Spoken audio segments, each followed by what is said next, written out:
अगर ये घोषणा ताई या कालपूर रात्र काढी तर काढी नको का गे अनावडे वाला बाकी नहीं सोगे।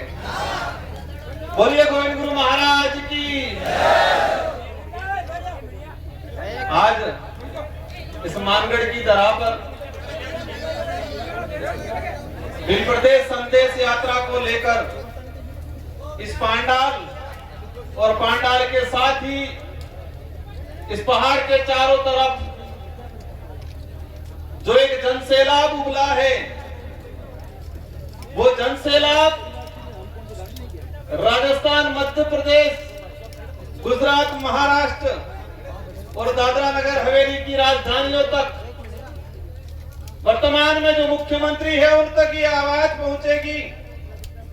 और आज का जो जनसैलाब जो पहुंचा है, ये गूंज दिल्ली तक भी पहुंचेगी।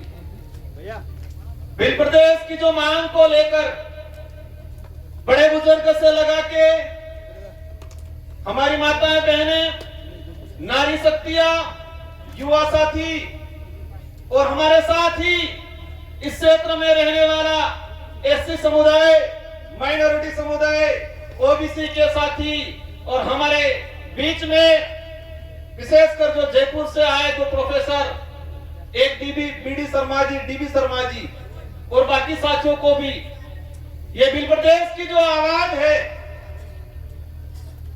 आप सभी सोशल मीडिया के माध्यम से सुनते आए होंगे।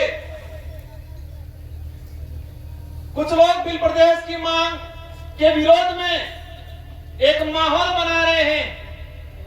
मैं इस मंच से मेरी बात जो शुरू करना चाहूंगा, ये भील प्रदेश जो संदेश यात्रा है,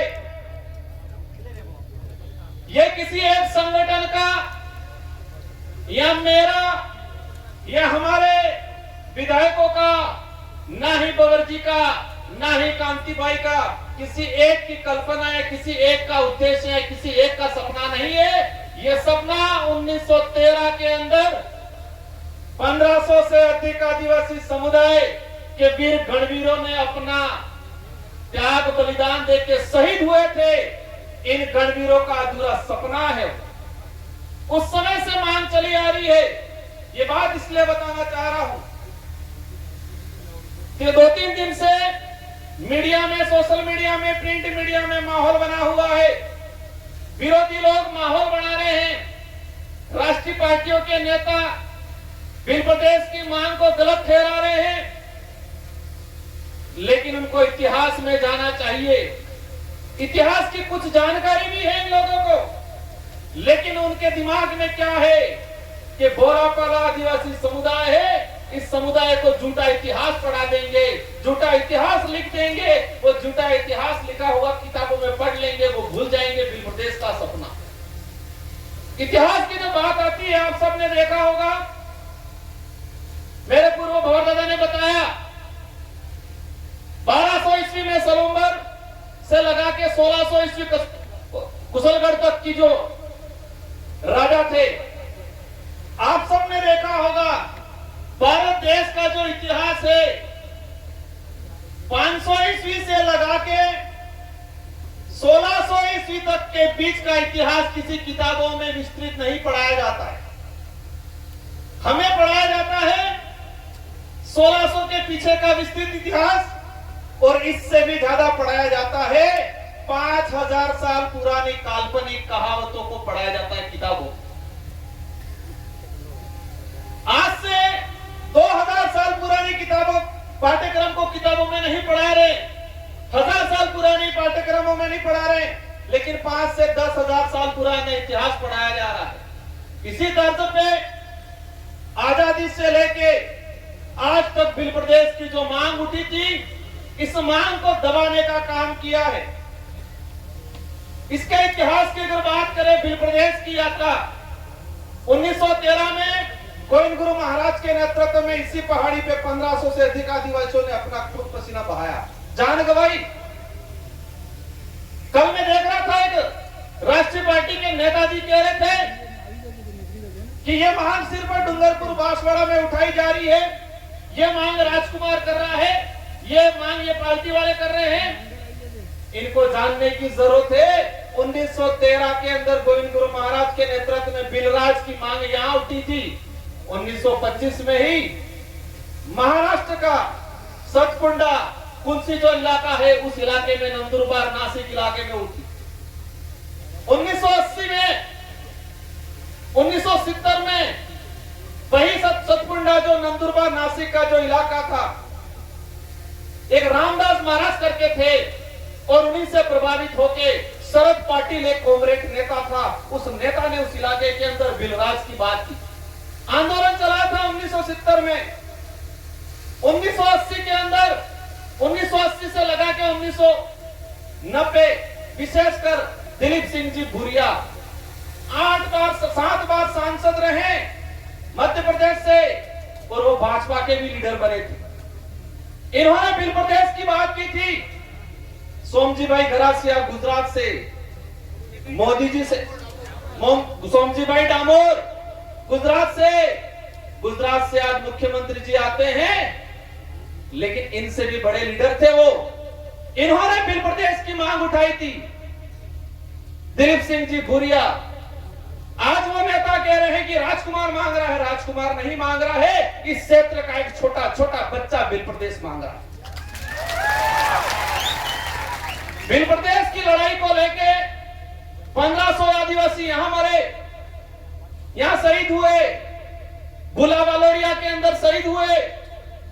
ऐसे ऐसे कई आंदोलन हुए और आजादी के बाद भी 2016 में भाजपा के लीडर थे, लेकिन उनके अंदर आदिवासी थी। नंदलाल जी मीणा 2016 में बोला था, मैं मंत्री हूं लेकिन सरकार का गिरवी नहीं रखा हूं मैं। बिल प्रदेश के लिए मंत्री पद भी छोड़ना पड़े तो छोड़ दूंगा, ये नंदलाल जी मीणा ने बात रखी। आज कुछ नेता कह रहे हैं कि राजकुमार ये कर रहा है, बाप वाला ये कर रहे हैं, विधायक ये कर रहे हैं।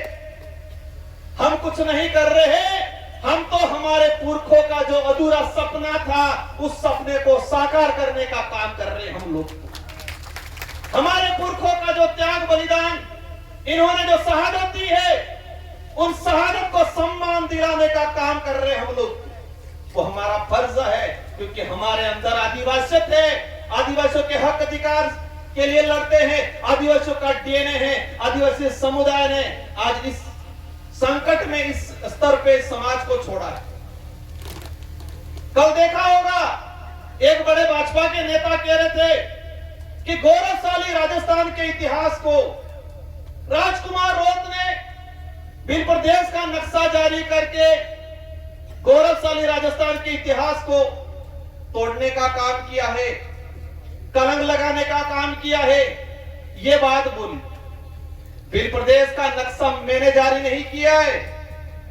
बिल प्रदेश का नक्शा अंग्रेजी शासन काल से लगा के वर्तमान जो समय में जिस इलाके के अंदर बाहुल्य क्षेत्र है, जिस इलाके के अंदर विकास नहीं किया हुआ है, वो सभी मिलकर बिल प्रदेश की बात कर। 1896 के अंदर अंग्रेजों को लगा ये ट्राइबल टेरिटरी है, यहां पर इंटरफेयर करना खतरे से खाली नहीं है, बिलों से पंगा नहीं लिया जा सकता है। इसलिए उन्होंने 1896 के अंदर बिल प्रदेश कंट्री के नाम से नक्शा जारी किया। बांसवाड़ा के एक दो लोफेसर और हमारे पड़ोसी लोकसभा के सांसद, में नाम नहीं लेना चाहूंगा, नाम इसलिए नहीं लेना चाहूंगा कि मैं मेरी जबान को गिराना नहीं चाहता उनका नाम लेके। क्या बोल रहे हैं कि राजकुमार रोत पे राजद्रोह का मुकदमा दर्ज होना चाहिए, ये बोल रहे हैं ये लोग। किस बात के लिए बोल रहे हैं? कि उसने कंट्री का नक्शा जारी किया। आप तो लोफेसर हो, आप तो अधिकारी हो के नेता बने हो।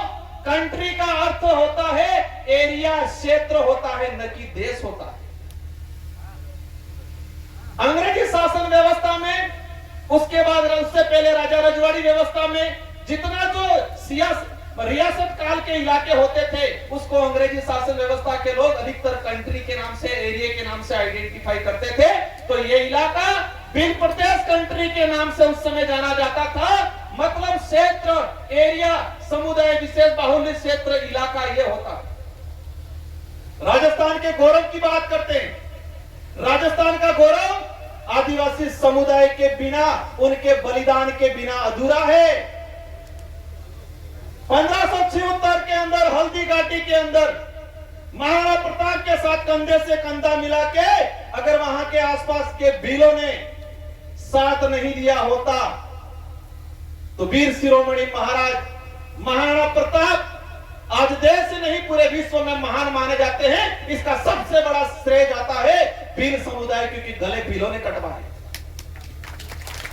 तो राजस्थान का गौरवशाली इतिहास मेवाड़ की आसपास की धरती से, हल्दी घाटी से शुरू होता है और हल्दी घाटी से आसपास इलाके के अंदर ही राजस्थान का गौरवशाली इतिहास खत्म होता है।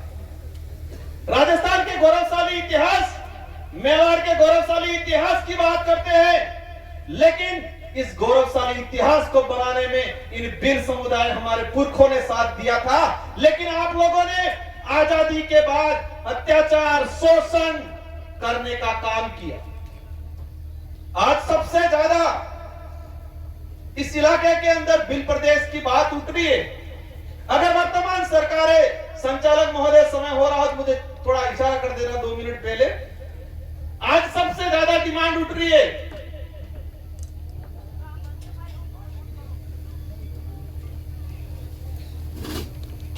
सबसे ज्यादा भील प्रदेश की जो डिमांड उठ रही है, अगर वर्तमान सरकारें या आजादी के बाद से आज तक जो सरकारें बनी, इन सरकारों ने आदिवासी समुदाय का भला उद्धार करने का और संवैधानिक अधिकार लागू करने का काम किया होता तो साथ जनता हमको नहीं देती, उनको देती। आज ये काम कर ले, इस मंच से हम कहना चाहेंगे, जो भील प्रदेश के विरोध में जो नेता हैं या कांग्रेस या बीजेपी के, भील प्रदेश के विरोध में एक सम्मेलन करके दिखाओ, हम देखते हैं कितने लोग आते। आपके गुलाम नेता आएंगे, आपके गुलाम, मानसिक दिव्यांग, अपन नहीं कह सकते क्योंकि अपन शब्द उन्होंने खत्म कर दिया। मानसिक दिव्यांग कार्यकर्ता आएंगे, पदाधिकारी आएंगे, लेकिन इस भील प्रदेश टेरिटरी का आम आदमी आपके साथ नहीं आएगा। गौरवशाली इतिहास की बात करते, राठौर साहब को जानना चाहिए, जिस महाराणा प्रताप के नाम से ये मूंछें उमालते हैं, अगर ये भील नहीं होते तो इतिहास नहीं होता, और ये इतिहास नहीं होता तो आज राजस्थान का गौरवशाली इतिहास के नाम से ये मूंछें नहीं ताड़ते।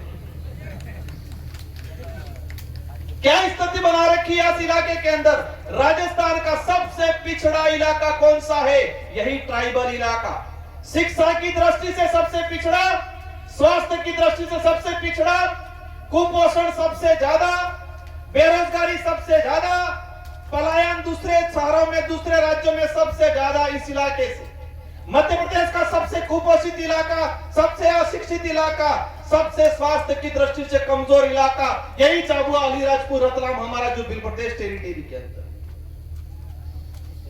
गुजरात का देख लो, गुजरात के विकास मॉडल की बात करते हैं। गुजरात में आज भी वन विभाग के अंदर 1 लाख आदिवासी परिवार आज अपना घर बना के बैठा हुआ है, आज उनको पट्टा नहीं मिला है। सरकारी रिकॉर्ड कह रहा है, हमारा जो ज्ञापन दिया था उस ज्ञापन में लिखा है वन भूमि पहले आई या आदिवासी पहले आया, वन विभाग पहले आया या आदिवासी पहले आया?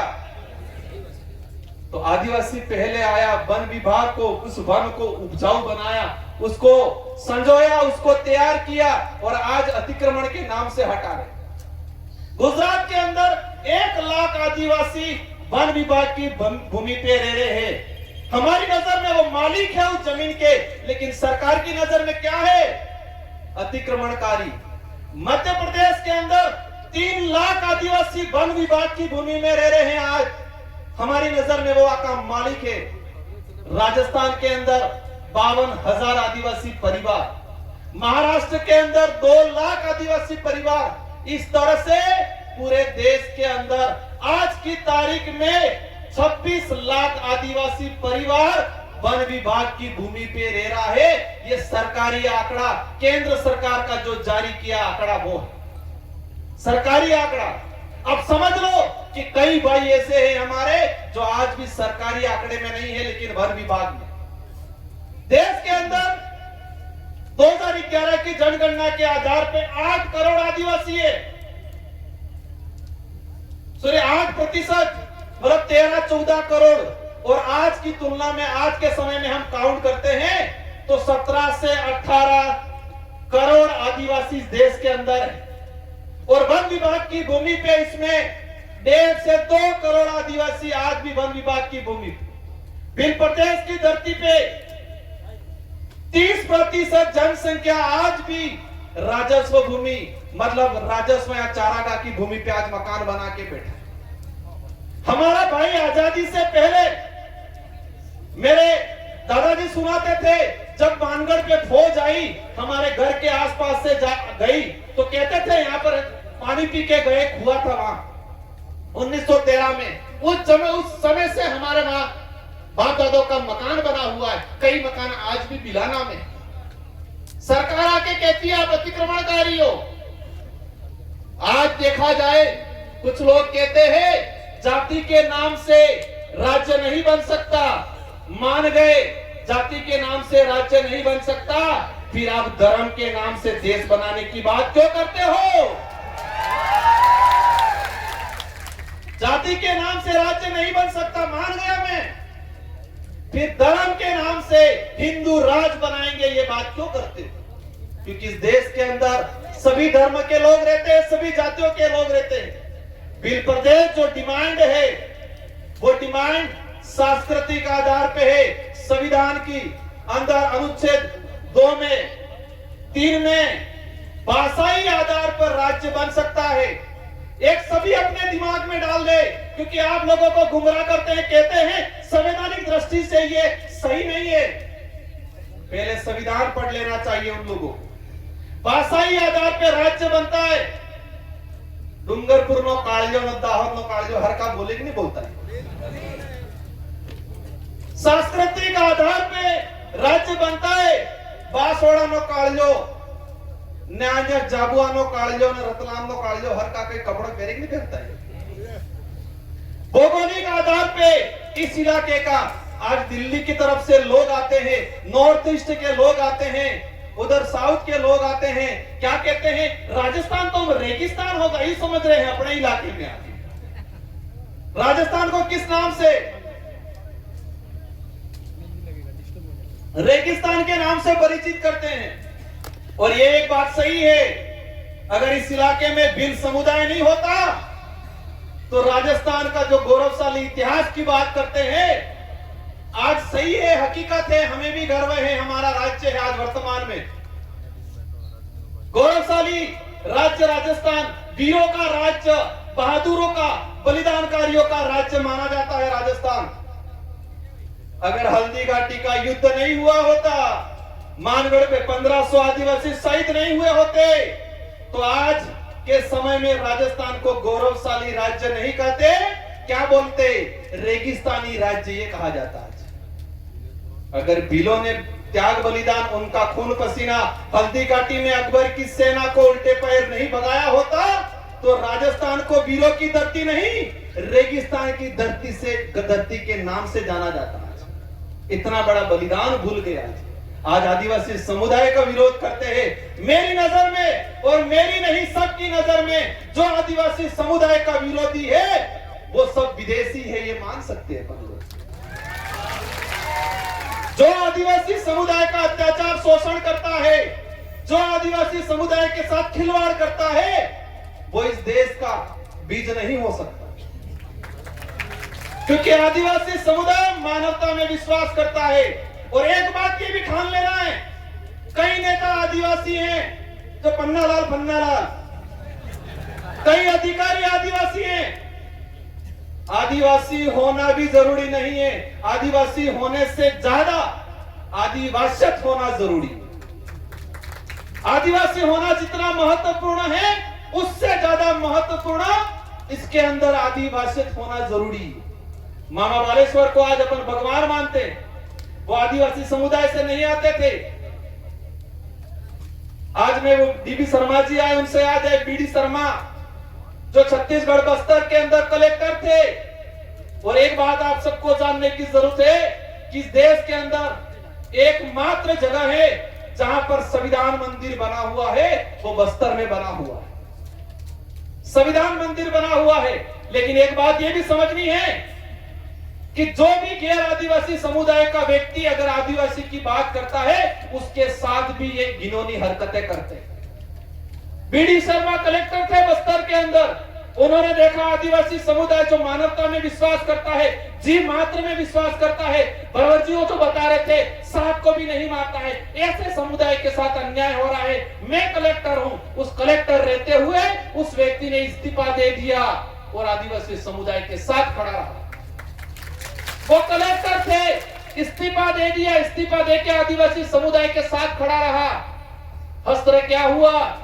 आदिवासी विरोधी जो विदेशी ताकतों के लोग थे, उन्होंने इस कलेक्टर को भी नंगा करके जूते पहना के शहर में जुलूस निकाला।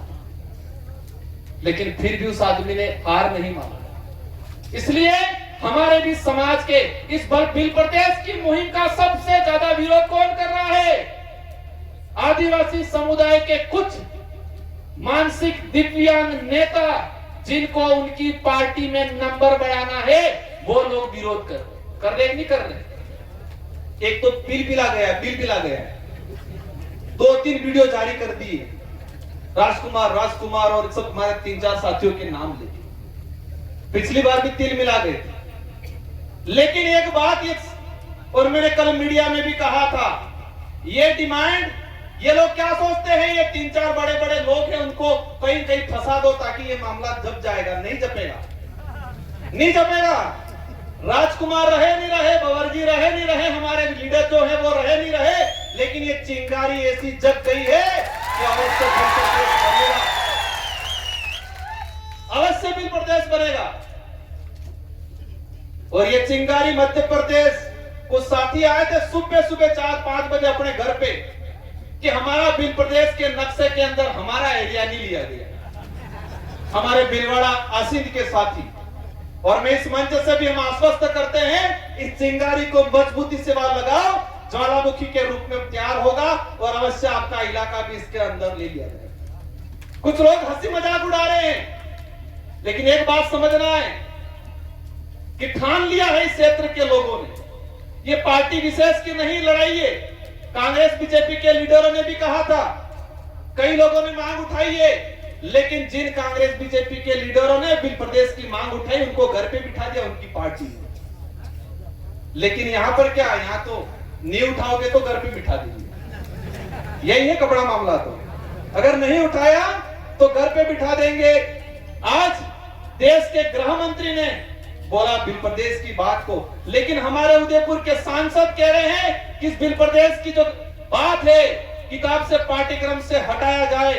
लिहाजा सबको ठान के जाना है कि घर घर में, गांव गांव में, परिवार में बिल प्रदेश की मुहिम। बिल प्रदेश अगर बनता है तो कुपोषण दूर होगा, अशिक्षा जो आज यहाँ स्थिति फैली हुई है, हमारा समुदाय इस क्षेत्र में रहने वाला, हमारे साथ जो व्यवहार बना के रहने वाला हर वर्ग का, हर इंसान का उद्धार होगा। बिल प्रदेश नहीं बनने से बहुत नुकसान हुआ है, बिल प्रदेश बनने से अनेक फायदे होने वाले हैं। उस पे किसी और मंच पे बात करेंगे। मेरे पास चिट्ठी आई है, मुझे बॉन्ड ये किया है कि आपके बोलने के बाद 3 से 4 वक्ता रहे, और मेरे पूर्व साथी, हमारे सीनियर साथी वरिष्ठ आरपी दादा की तबीयत जरूर खराब है, लेकिन मंच पे एक बार चढ़ के जोहार से उद्बोधन जरूर करेंगे। आप इन सबको सुनना है। और जितने साथी बोलने के लिए वंचित रह गए हैं, मैं अनुरोध करूंगा कि नेक्स्ट बार आप सभी व्यवस्था के लिए भी तैयार रहे, और बोलने का भी अवसर आप सबको ये मंच देगा। ये बोलने अकेले की लड़ाई नहीं है, आपको गांव गांव, घर घर, ये लड़ाई राजनीतिक नहीं है, ये लड़ाई अस्तित्व की है, संवैधानिक अधिकारों को लागू कराने की है, हमारे आने वाली पीढ़ी को बचाने की लड़ाई है। इसलिए हम सबको मिलकर लड़नी है। इन्हीं शब्दों के साथ आप सबको धन्यवाद, आभार। बैठना है, कोई उठेगा नहीं। 2 से 3 वक्ता रहे हैं, इसके बाद शांतिपूर्वक तरीके से जाना है, और इस आज से ठान के जाना है कि अगले साल, आने वाले साल बिल प्रदेश का ये जो कारवा है पूरी 2 से 3 पहाड़ियां ढक जाए। इस मुहिम के साथ हम चलेंगे। इन्हीं शब्दों के साथ आप सबको धन्यवाद, आभार, जय जोहार, जय भीम प्रदेश। मेरी बात को समझना है, कोई उठेगा नहीं, 2 से 3 वक्ता रहे। सभी साथियों को बैठा रहना है, अभी वक्ता बाकी है। साथ के